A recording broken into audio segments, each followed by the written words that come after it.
Hi అండి, అందరికీ నమస్కారం. శ్రావణ పౌర్ణమి, రాఖీ పౌర్ణమి, రక్షాబంధనం పండుగ అంటే అన్న చెల్లెళ్ళు, అక్క తమ్ముళ్ళ పండుగ.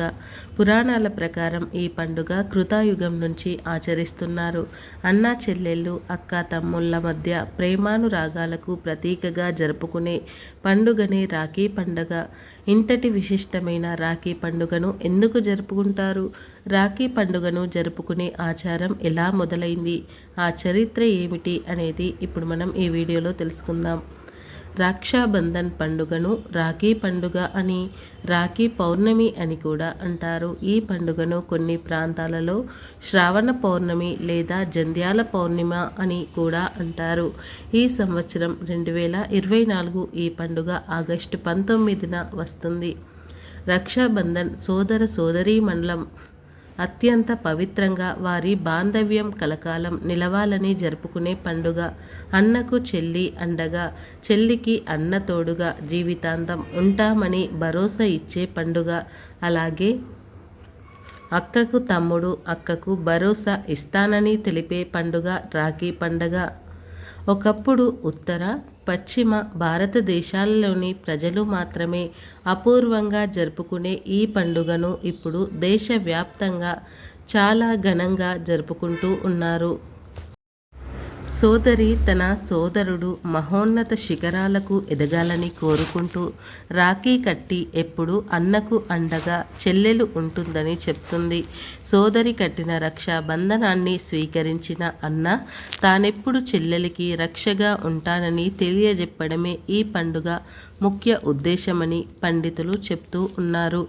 పూర్వం దేవతలకు, రాక్షసులకు మధ్య సుదీర్ఘంగా పుష్కర కాలం పాటు యుద్ధం సాగింది. ఆ యుద్ధంలో ఓడిపోయిన దేవతల రాజు దేవేంద్రుడు తన పరివారం అంతటినీ కూడగట్టుకొని అమరావతిలో తలదాచుకున్నాడని, భర్త నిస్సహాయతను చూసిన ఇంద్రాణి తరుణోపాయం ఆలోచించి అమరావతిని దిగ్బంధనం చేస్తున్నాడని తెలుసుకొని భర్త దేవేంద్రుడికి యుద్ధం చేయాలని ఉత్సాహాన్ని కల్పించి ముందుకు పంపుతుంది. అయితే సరిగ్గా ఆ రోజే శ్రావణ పౌర్ణమి కావటంతో పార్వతీ పరమేశ్వరులను, లక్ష్మీనారాయణులను అత్యంత భక్తితో పూజించి రక్షను దేవేంద్రుడి చేతికి కడుతుంది. ఇక దేవతలందరూ కూడా ఆ రక్షలను ఇంద్రుడి చేతికి కట్టి యుద్ధానికి పంపిస్తారు. అలా వెళ్ళిన ఇంద్రుడు యుద్ధంలో గెలిచి తిరిగి త్రిలోకాధిపత్యాన్ని సంపాదిస్తాడు. ఆ విధంగా ప్రారంభమైంది రక్షాబంధనం. అప్పటి నుంచి ఇప్పటి వరకు రాఖీ పండగ ప్రతి ఒక్కరూ జరుపుకునే పండుగగా మారింది. ఇక ఆనాటి నుండే ఈ పండుగ ఆచారంగా కొనసాగుతుందని పురాణాలు చెబుతూ ఉన్నాయి. ఈ కథ మాత్రమే కాదు, రక్షాబంధనం గురించి ఇంకా బోలెడన్ని పురాణ కథలు ప్రచారంలో ఉన్నాయి. శ్రీకృష్ణుడు శిశుపాలుని శిక్షించే క్రమ సుదర్శన చక్రాన్ని ప్రయోగించిన శ్రీకృష్ణుడు చూపుడు వేలుకు గాయం కావటంతో అది గమనించిన ద్రౌపది తన పట్టు చీర కొంగు చింపి కృష్ణుడి చేతికి కట్టు కట్టిందట. అప్పుడు శ్రీకృష్ణుడు ఎల్లవేళలా అండగా ఉంటానని ద్రౌపదికి హామీ ఇచ్చాడు. అందుకు ప్రతీకగా దుశ్శాసనుడు దురాగతం నుండి ఆమెను శ్రీకృష్ణుడు కూడా కాపాడరని పురాణాలు చెబుతూ ఉన్నాయి.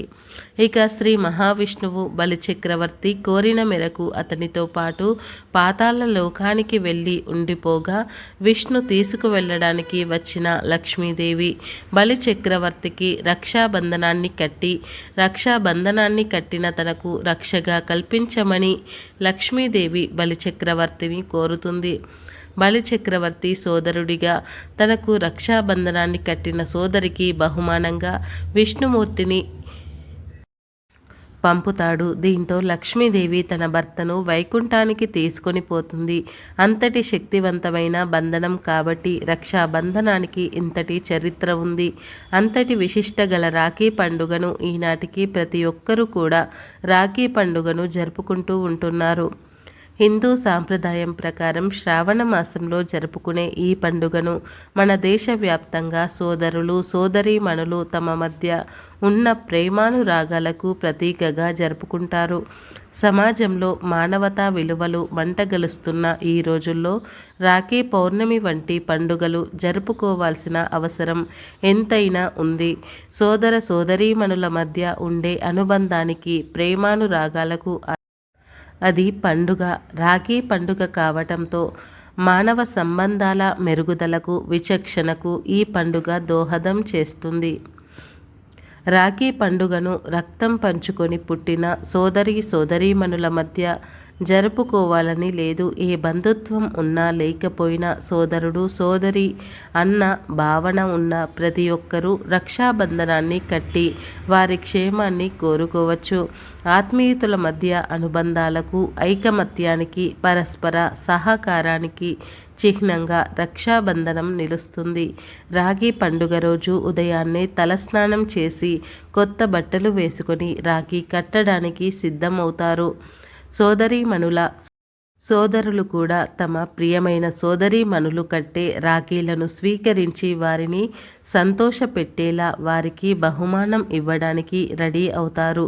రాఖీ కట్టేటప్పుడు చదవాల్సిన ఈ శ్లోకం: యనబద్ధో బలి రాజా దానవేంద్రో మహాబలం తేన త్వామ బిబధ్నామి రక్షా మాచల మాచల అనే ఈ శ్లోకాన్ని చదివి రాఖీ కడతారు.